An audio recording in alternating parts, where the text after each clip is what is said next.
What up, everybody? This is your boy Dedrian Colon from House of Wrestling, and this is my review for the January 30th episode of WWE Monday Night Raw. Yes, it is the Raw after a fantastic Royal Rumble. But before I get into this Monday Night Raw episode, like, share, comment, subscribe, hit the notification so that way you are notified when the House of Wrestling drops its latest content. Follow me, Dedrian180, on TikTok, Twitter, and Instagram. So, tonight's WWE Monday Night Raw, man. This was a fun show.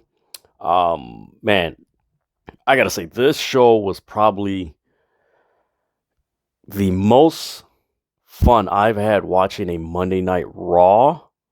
I want to say since the last time Cody Rhodes was wrestling before he tore his pec and everything. Like, this was a really cool episode, and it had tremendous pacing. There wasn't a lot of segments that were just kind of like, yeah, all right, this is dragging. Like, it was just a nice tempo and flow, and kudos to Triple H, man. This was a entertaining show. I'm looking forward to what's going to happen on SmackDown, but on a bigger scale, I am really invested and interested in how and where this goes along the way as we get to WrestleMania. And of course, we're going to have Elimination Chamber, and there was a lot of things that they addressed as far as Elimination Chamber and the men's Elimination Chamber and the women's Elimination Chamber. So, man, this is a fun time. If you are a WWE fan, I would be really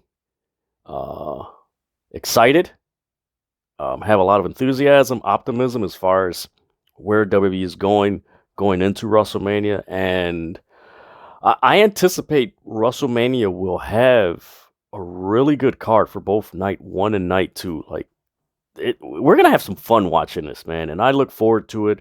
Of course, after WrestleMania, that's when another test is for Triple H. And also, we got to keep in mind, even though it hasn't been talked about in a while, the potential of WWE being sold within the next 6 months. So, with all this excitement and everything, keep in mind that's still somewhere within the next 6 months. Of course, getting back to that potential sell, they want to get that deal done before the TV rights deal is up, and they got to renegotiate for next year. So, it's going to be an interesting time, but man, what a really cool way to, you have that going on, but like, man, the product after Royal Rumble, man, there's just a buzz and excitement and intrigue and enthusiasm.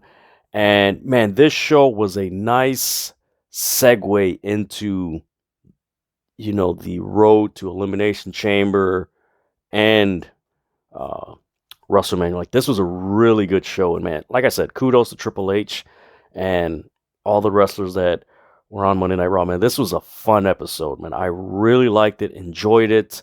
A lot of the matches had some grit, intensity. People picked up their pace, and you know what? Historically, that's been the case when we get to Royal Rumble and that February pay-per-view and WrestleMania. Like, when we get to this season, like, that's when things start picking up, and it's like, ooh, people, a little bit more grit, a little bit more umph in that punch. I like it. I enjoy it. This is one of the most fun times of the year for me. I also like it now, being in 2023, because not only do you have WWE, but you have all these other promotions, so they're putting on a product, and that just adds to the road to WrestleMania, because it's like, oh man, I just can't get enough of WWE. And then you have these other promotions, AEW, potentially Ring of Honor, and their TV deal, New Japan, Impact's got some stuff going on, AAA, CMLL, GCW, MLW. Like, there's just so much going on around this time of year. And man, it's a fun time to be a wrestling fan, man. And man, all I got to say for WWE fans and on a broader scale, pro wrestling fans, man, enjoy this time. This is fun. Let's have fun, man. Call your buddies and, your friends and like, man, what do you want to do, man? Man, did you see this? Did you do like, man? This is what makes pro wrestling fun, man. And I am enjoying this, man. So before I get into this Monday Night Raw, let me give you guys the results. So we started off with Seth Rollins defeating Chad Gable. So he is going to be in the Elimination Chamber for the men's Elimination Chamber, which is going to be for the United States Championship. Followed by that, you had Io Sky defeat Candice LeRae. Actually, yeah, I had to double check my notes. Forgive me, guys. You had Johnny Gargano defeat Baron Corbin. You had a returning Rick Boogs defeat The Miz. You had Bronson Reed. It was a pretty long squash match. But Bronson Reed, he defeated Dolph Ziggler, and he is going to be in the men's Elimination Chamber. And you had Cody Rhodes.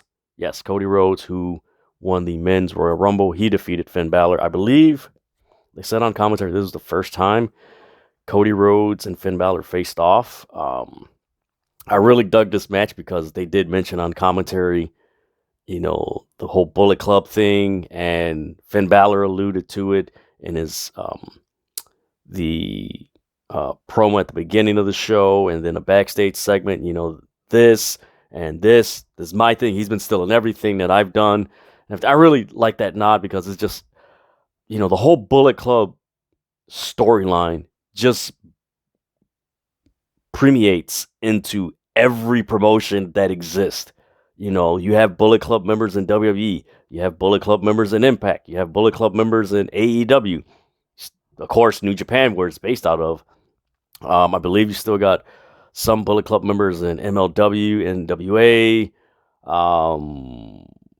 GCW. Like, you have Bullet Club members in like almost every promotion. So I really like that, where they give that nod. And fingers crossed, hopefully one day we get all these members together. Just saying, just throwing it out there. That might be a video I do in a not too distant future. But man, this was every match on this show, man, was really good. Even the Rick Boogs Miz match got to the point. Boom, Boogs got his win. Bronson Reed, for me, it went a little bit long, but I liked that it was just, he got it right there. Bronson Reed got the victory. So you could tell they're piggybacking off of what Bronson Reed was doing in New Japan. So I like that because in New Japan, he was a beast and a monster. Fortunately, I got to see him live at New Japan Windy City Riot. So that was dope. So man, I'm enjoying this. But the show started off with Cody Rhodes coming out. He mentioned when he was 19 years old, he wanted to be the next John Cena. He alludes to, meeting his wife. He, of course, alludes to taking the excursion. Impact Wrestling, Ring of Honor, New Japan, starting AEW. Didn't mention it, but of course, we know what was included in that excursion. He mentions, wrestling has more than one royal family, and WWE has more than one royal family. Really like that. He mentions, he's going to stand across from the bloodline. He alludes to Roman Reigns being the LeBron James of wrestling, which I really do like that comparison. That was a nice job. Of course, after he says that, there's Roman sucks chants. He alludes to it's 62 days till WrestleMania. It's 62 days for you as champion, but it's 62 days for me, going from undesirable to uncrowned. I like that line.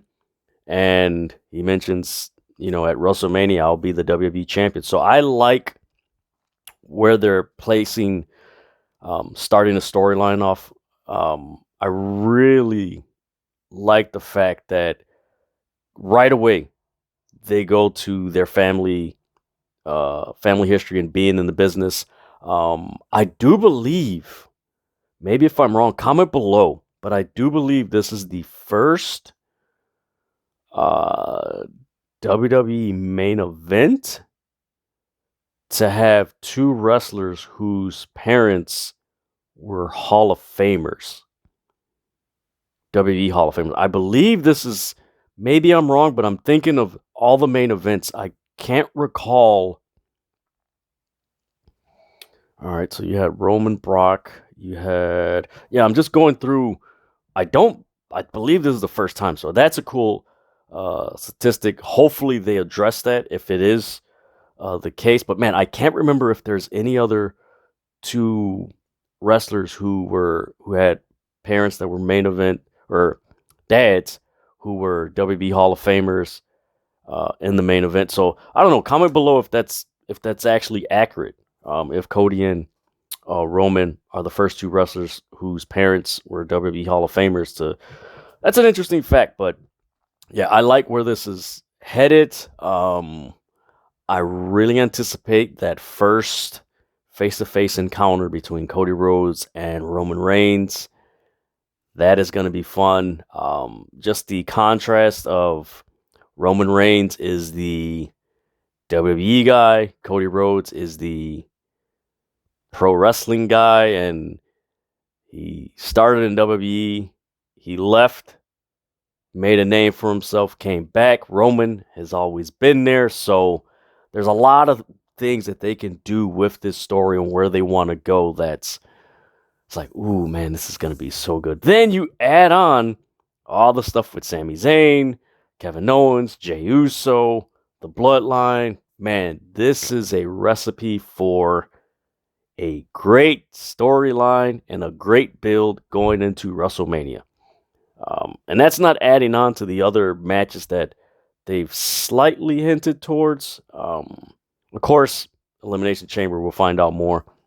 But I like it. It's fun. This is a complete 180 to what we experienced last year at WrestleMania because, let's face it, if it wasn't for Cody Rhodes returning to WrestleMania last year, that was a pretty subpar WrestleMania, excluding Stone Cold returning. Stone Cold returning, that was pretty cool. But outside of that, like,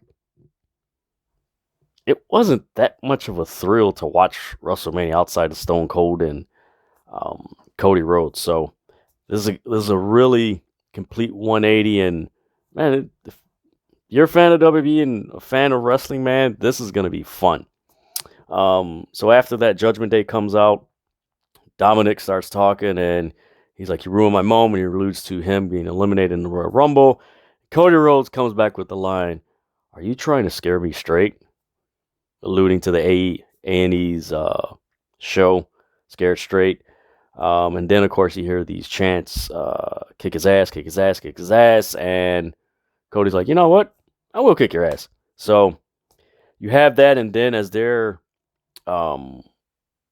staring at each other, and I like that, man, I believe ever since the beginning of the year, they've kind of done this where we're so used to having, the last guy get his line in and they just look at each other and they go to commercial, but they have it where they're going back and forth with shots of both wrestlers, and then Finn Balor, he's talking. You kind of sense like, okay, somebody's gonna come back and attack him and like hit him.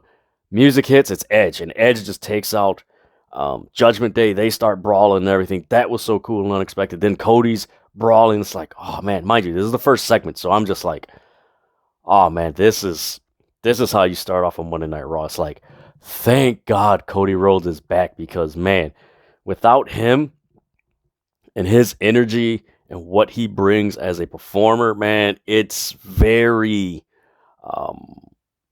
it's like pulling teeth just to get to execute something like that. It's not a diss at any other wrestler. It's just that's how much of a presence Cody is. And I think people underestimate the importance and how significant Cody Rhodes is to a wrestling program. So yeah, you get that. We get a backstage shot of Theory. Then the first match, we get Seth Rollins and Chad Gable. Really cool back and forth match. Seth Rollins won with a pedigree. And man, he looked really good. There was a lot of intensity. There was a cool spot where Chad Gable executed the ankle lock. He really had had a hint of like intensity, like Kurt Angle. It was like, man, this guy's really going in there. And it does seem like we might be getting closer to a split between Chad Gable and Otis, or we could be getting a face turn for Chad Gable and Otis, which I don't mind that. That would be pretty cool because I believe like them being obnoxious heels, it's kind of run its course.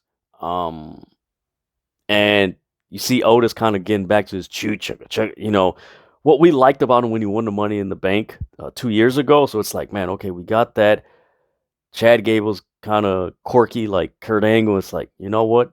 Those two guys as faces, that could be pretty entertaining. Like the tag team division would be beneficial for those guys to do that, and it would bring a refreshing element to Monday Night Raw as far as just faces like that. Then we get Io Sky versus Candice LeRae. Io Sky, she's joined by Dakota Kai and Bayley. That match ends with Io Sky doing a roll-up pin as Bayley distracted Candice LeRae. This match was really cool. Like Candice LeRae and Io Sky, man, this match was reminiscent to how they were wrestling in NXT. And that was somewhat of a theme in tonight's Raw, where a lot of wrestlers that we've seen in NXT, Chad Gable, Io Sky, Candice LeRae, you could throw in Gargano a little bit with his match. Hard to say Rick Boogs, but definitely Bronson Reed, and man, you could kind of say Finn Balor. Like it was wrestling wise, this had that black and gold NXT theme, which was so cool. And like, man, kudos to Io Sky and Candice LeRae. Like this, like they did some really cool stuff, man. The German suplex from the bottom rope by Candice LeRae, that was so cool. The counter from Io Sky's moonsault by Candice LeRae, that was really cool. She executed the Poison Rana and Io Sky kicked out. So there was just a lot of cool things in this match. I really recommend you guys to watch this match. Of course, you had the distractions, which is like, okay, it's common with damage control matches, but man, watch this match like this. Like, all right, we're getting a little bit of Candice LeRae from NXT. We're definitely getting a little bit of Io Sky from NXT. It's like, okay, this is really cool. All right, let's get it. Let's get it going. From there, we get a backstage shot of Rhea Ripley. We get a recap of the Women's Royal Rumble. Then after that, we get a in-ring promo from Rhea Ripley. And she mentions 3 years ago, she was 24 years old. She was the NXT champion. She challenged Charlotte Flair at WrestleMania. And she mentions that Charlotte Flair put her in her place. And there's a reason why Charlotte is always in the title picture. But she gives Charlotte a warning. She's like, enjoy what you have, because there's about to be the rise of Rhea Ripley. And she's like, Charlotte Flair, I choose you. So we're getting Charlotte Flair and Rhea Ripley at WrestleMania. I was expecting and wanted Bianca Belair and Rhea Ripley, because it did seem like it was getting there, because there was that, I believe it was Survivor Series, where they had that brief face-off. And it was like, it's probably going to be them. And me as a fan, slightly disappointed, yet I do understand why they're going with Charlotte and Rhea Ripley. They do have history. Of course, Rhea Ripley, I don't recall she ever got her win back from Charlotte at WrestleMania. So I dig it. I understand it. There is a history there. And if there's one thing that I'm starting to notice with Triple H's booking, he does play into whatever history wrestlers have, whether it's NXT or even outside of WWE. He alludes to it, which, granted, that makes sense. Like, before, when it was Vince in control, like, a lot of these feuds, they wouldn't even acknowledge the history they had, or they would briefly mention it, but not really bring it up in a logical sense. But with Charlotte and Rhea Ripley, that should be a fun match. And man, that's going to be fun. And of course, after this happened, people were like, man, what's going to happen with Bianca Belair? Who's her opponent? How's this going to play out? And eventually we did find out how it happened. After a Seth Rollins backstage segment, he was hyping up, Elimination Chamber and, his victory. And then the conversation turned to Logan Paul. And he just walked away. So, again, they're kind of teasing it. They teased it at the Royal Rumble, and now they're teasing it on Raw. Seth Rollins versus Logan Paul at WrestleMania. That should be a good match. I seen briefly Logan Paul's work when he fought Roman Reigns. It's like, ooh, okay. So, I mean, this should be an interesting match. I know Logan Paul doesn't have, in the fans' eyes, not a lot of fans like him and enjoy him. That to each its own. But wrestling wise, man, the guy, he put in the work, and he's it's like, ooh, okay, this is interesting. So that should be pretty interesting if that is a match at WrestleMania, Seth Rollins versus Logan Paul. I dig it. I understand why.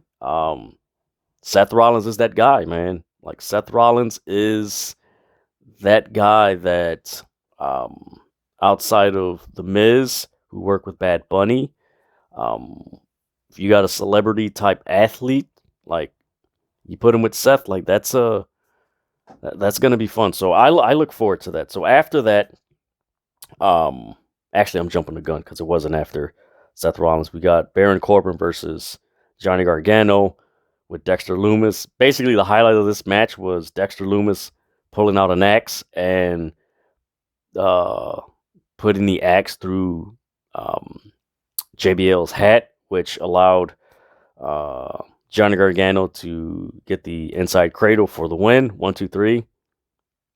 They win. So he's going to be added to the Elimination Chamber, which, man, that's going to be a pretty solid match that I do think that's going to exceed a lot of people's expectations. I know a lot of people were anticipating, and including myself, and I got it wrong. And I shared this on all of House of Wrestling's social media that, man, could we be getting Roman, Sammy, and Solo versus KO, Jey Uso, and Jey Uso, Kevin Owens, and Sami Zayn, in Elimination Chamber. It did seem like that after Royal Rumble, but of course, that is not the case. So it's going to be interesting what match comes out of that storyline for Elimination Chamber. Should be really interesting. But, man, Johnny Gargano, Seth Rollins, Bronson Reed, and then, of course, we're going to know about the other two. Oh, yeah, and Austin Theory. So that should be, man, you got solid workers in that ring. You got the powerhouse and Bronson Reed. So, man, that should be a really interesting dynamic in the Elimination Chamber. And, I know people are more focused on the Roman storyline, but, man, do not sleep on that Elimination Chamber. That should be fun. Honestly, man, it would be crazy it wouldn't surprise me if Seth Rollins wins.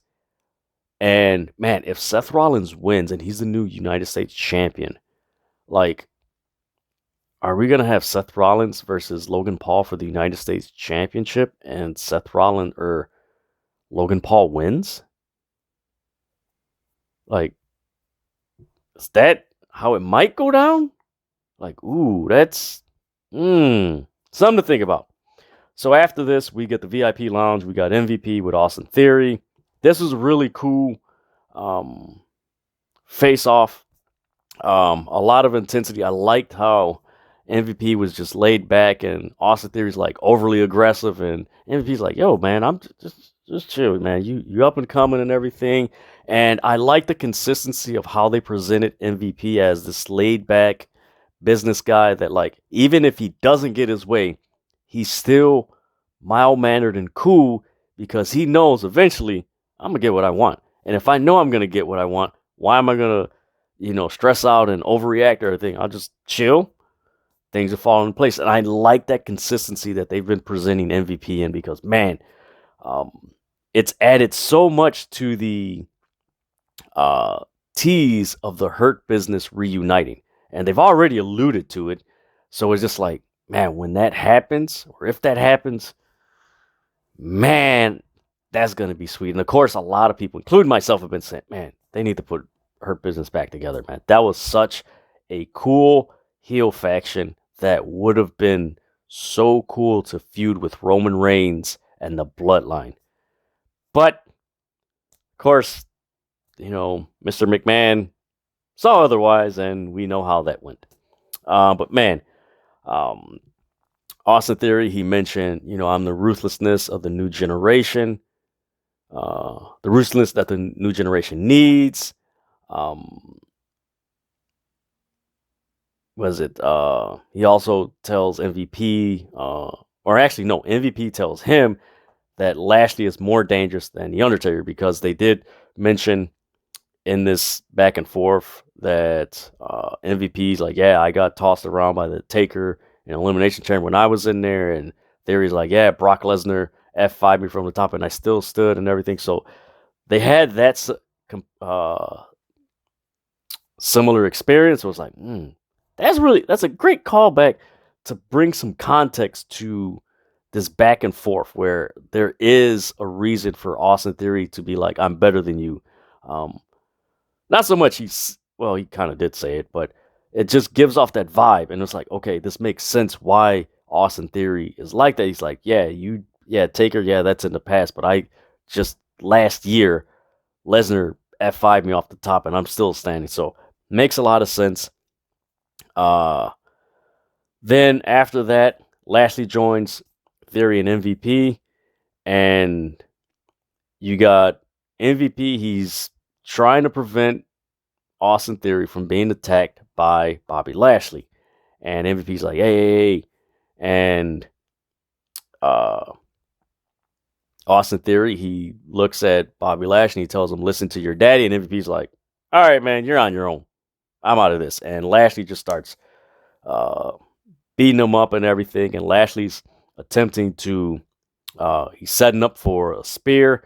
And Theory's groggy. And as Lashley attempts the spear, he pulls MVP in front of him. And Lashley accidentally hits MVP with the spear. And Theory runs off and everything. And you have Lashley looking at MVP. And MVP's driving in pain. They go to commercial and everything. But man, that had so much to the tease of the Hurt Business coming together because it's like, hopefully they go there where when MVP and Bobby Lashley have a segment that MVP and Lashley are like, hey, I know you.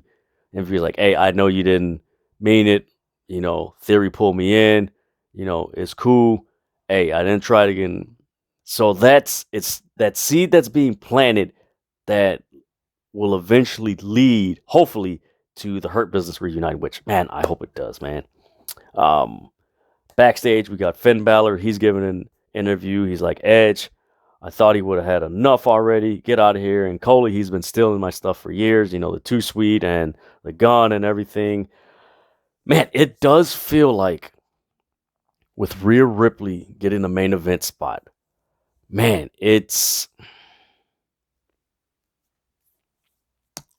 I mentioned this before, but it does feel like that,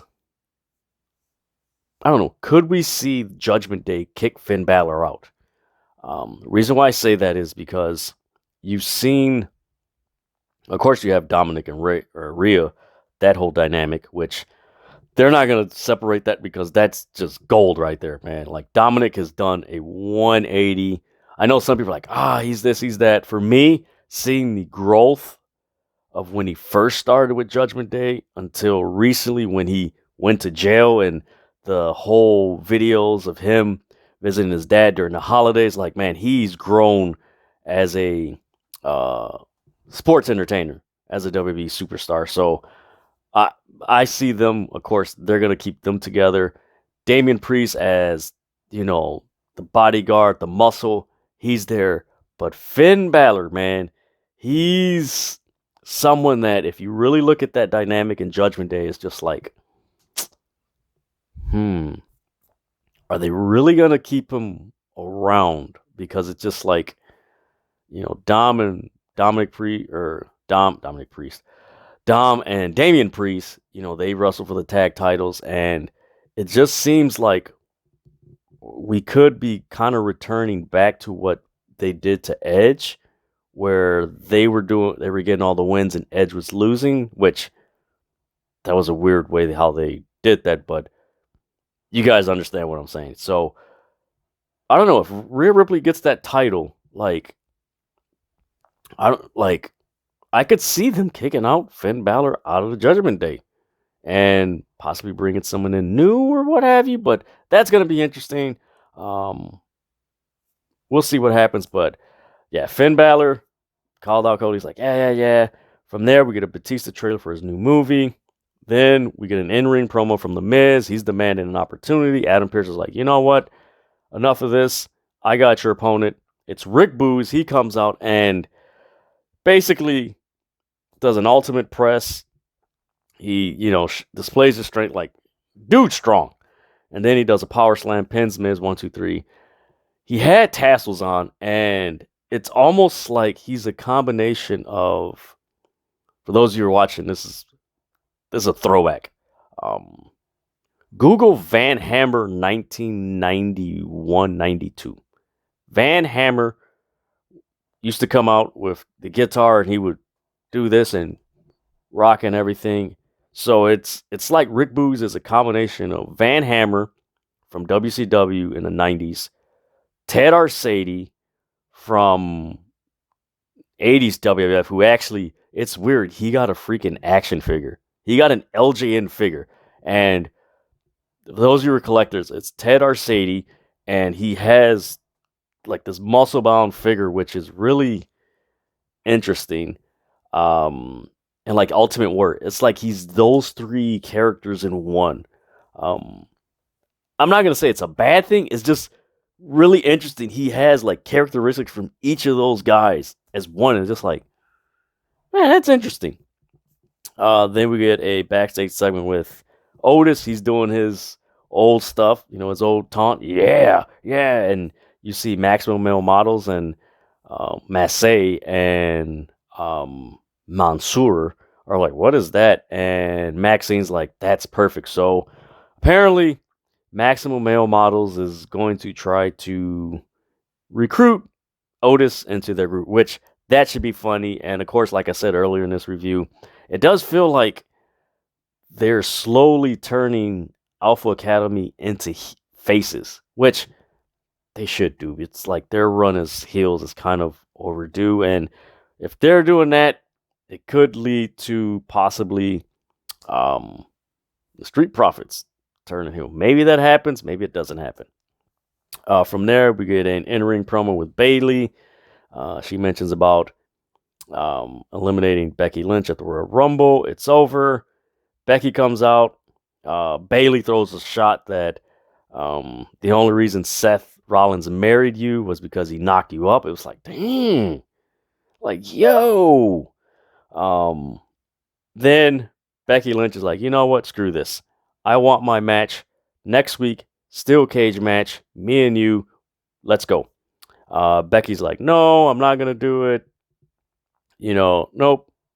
Or Bayley's like, no, I'm not going to do it. If it didn't happen, it didn't happen. And Becky's like, oh, okay.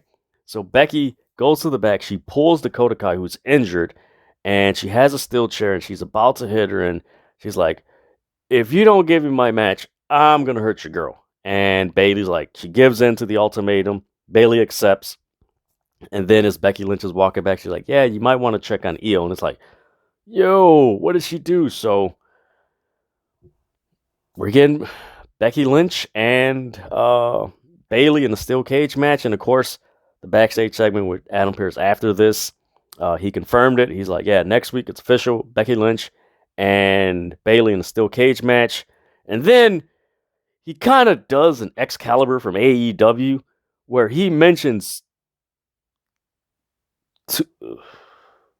two matches, the stipulations, and all the competitors within like a 2-minute period. And it was like, oh, okay. Yeah, that's how it was. But man, he did a really good job. But so we're getting. He mentions who's gonna face Bianca Belair. So we're gonna have a 6-woman elimination chamber at Elimination Chamber, and it will be Raquel Rodriguez, Asuka, Liv Morgan, and Nikki Cross. And then he mentions on SmackDown we're gonna get. It's weird because he did say that the final 2 will come out of the match at SmackDown, which is going to be Carmella, Candice LeRae, Mia Yim, and Piper Niven. So out of those 2, they're going to be added to the Elimination Chamber. So man, looking at that, Raquel Rodriguez, Asuka, Liv Morgan, Nikki Cross, and man, if we get, we do have a returning Carmella. I do see her being in that. That's weird. Like, any of those 4 women would be perfect in the Elimination Chamber. But man, I do see Piper Niven and quite possibly. Man, I know Piper Niven will possibly be 1 because you already have Bronson Reed. Like, Piper Niven's the muscle in the women's division. So you got her. And could we see Candice LeRae? I don't know. We'll see. Let me know what you guys think below. Then we get Dolph Ziggler versus Bronson Reed. This was a vague back and forth match, but eventually Bronson Reed got a power bomb, and then he executed top rope splash for the pin. 1, 2, 3. So he's added to the men's elimination chamber for the United States Championship. Then we get a backstage segment with Carmella, and they mentioned that she's been off for 7 months, and she's talking about competing for a spot in Elimination Chamber. And as she's doing this, she turns around and it's Asuka. And this is a different Asuka. The vibe she's given, like, man, I enjoy this. This is going to be fun. If they go all in with this new version of Asuka. And as she's looking at her, she's smiling, and like this green goo is coming out of her mouth. And it's like, ooh, man, this is so good. And if you're not familiar with the character change, go back and watch the Royal Rumble. And of course, the gimmick she had in Japan was called Kana, and it was like an evil clown. And man, this is gonna be fun, man. I do hope, and I would not be surprised if this is the fact. I do think we might get Bianca Belair and Asuka at WrestleMania. I do believe that. I don't think we're going to get Alexa Bliss. We might get Alexa Bliss and Liv Morgan, but I do think we'll get Asuka versus Bianca Belair. And somehow, it would be interesting if Asuka's character change coincides with Alexa Bliss turning, where those 2 are a tandem, which actually that would be dope because we need tag teams for the tag team women's division. That makes sense. After that, we get Cody Rhodes and Finn Balor. And this was a really good match. Solid match. Great showing by Cody Rhodes. You had a point. Now, mind you, Finn Balor came out with all 3 members of Judgment Day. Cool thing, Cody Rhodes gave his belt to a kid at ringside. They did mention Bullet Club, which I like that. I like that pro wrestling and all these companies are mentioning the history of these wrestlers in other companies. Not directly, but they allude to it, which is like, hey, that makes sense. Wrestling history is WWE history. WWE history is wrestling history. That makes sense. I like that. But man, this was a really solid match for Cody's first match back. I like the back and forth. Cody executed an excellent Cody cutter, which got the crowd popped.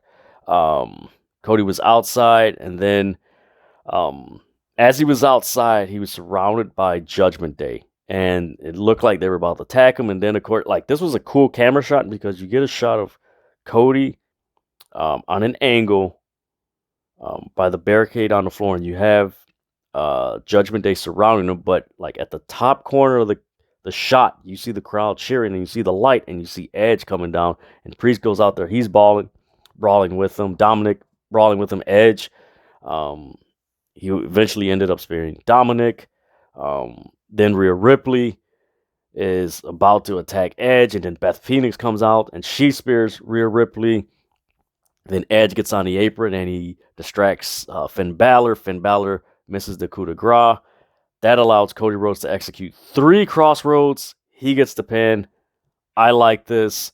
I tweeted out during this match, man, it would be so cool if we get a match, Judgment Day versus Edge, Beth Phoenix. Well, actually, if you got Beth Phoenix and Charlotte, that's 2 women, and there's only 1, so But man, if you got Edge, Cody Rhodes, and Charlotte versus Finn Balor, Dominic or Damian Priest and Charlotte, that would be so cool. They used to have those type of matches back in the early 2000s. I remember they used to have that back in like 99, 2000 during the Rock Austin era, where they just had these banger, like crazy matches leading up to WrestleMania. One that sticks out is leading into WrestleMania 18, you had the NWO versus Austin and Rock, which is one of the biggest matches leading to WrestleMania. Like, that was a freaking banger of a match. The star power. So I would like that. But man, overall, this was a fun show. I mean, you have, of course, the Cody Rhodes storyline. You got Asuka, her creepiness. You have, the Bayley, Becky Lynch steel cage match next week. You got the Elimination Chambers matches with the United States Championship for the men's, and then you have the Elimination Chamber match to decide who's going to face Bianca Belair at WrestleMania. You got Charlotte, or Rhea Ripley calling out Charlotte for her shot at WrestleMania. You got Rick Boogs returning. You got the whole situation with Bobby Lashley and MVP in Theory. Let me see what else we got here. We got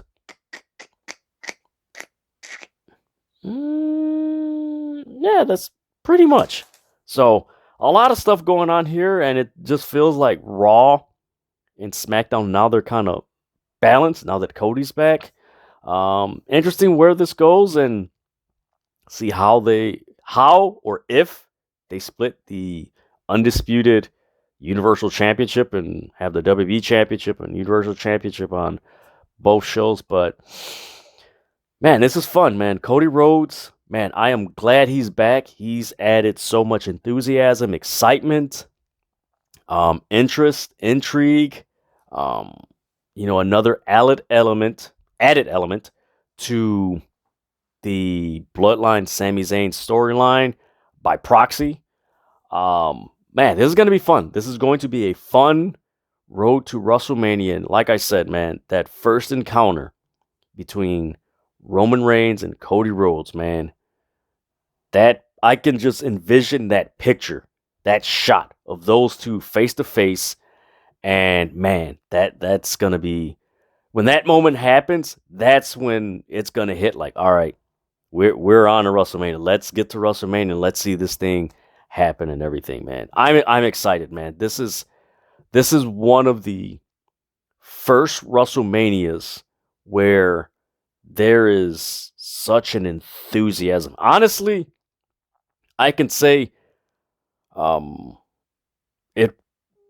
this WrestleMania is the first WrestleMania since WrestleMania 30 where you felt this excitement like, man, I can't wait to see it. And mind you, WrestleMania 30 was the Daniel Bryan Authority storyline. And it's interesting that it was 10 years apart, and it just, mind you, this Roman Reigns bloodline thing is a little bit higher as far as excitement, enthusiasm, and intrigue. It's not dismissing the Daniel Bryan Authority storyline, but it just feels like this WrestleMania is the first since WrestleMania 30 that has that. Like, man, let's do this, man. Let's go, man. Let's see Cody Rhodes get his title, and it's similar to how in WrestleMania 30 it was like, man, I want to see Daniel Bryan win that title, and man, we're along for a fun ride going into WrestleMania, man. Let's enjoy and have fun, man. Man, this is a fun time for wrestling fans. So, like I said, man, let's enjoy, let's have fun, wrestling fans. So that is my review for the January 30th episode of WWE Monday Night Raw. Like, share, comment, subscribe, hit the notification so that way you're notified when the House of Wrestling drops its latest content. Follow me, Dedrian180, on TikTok, Twitter, and Instagram. Man, there's a lot of cool stuff happening in professional wrestling. Let's have fun, man. With that, I'm out, guys.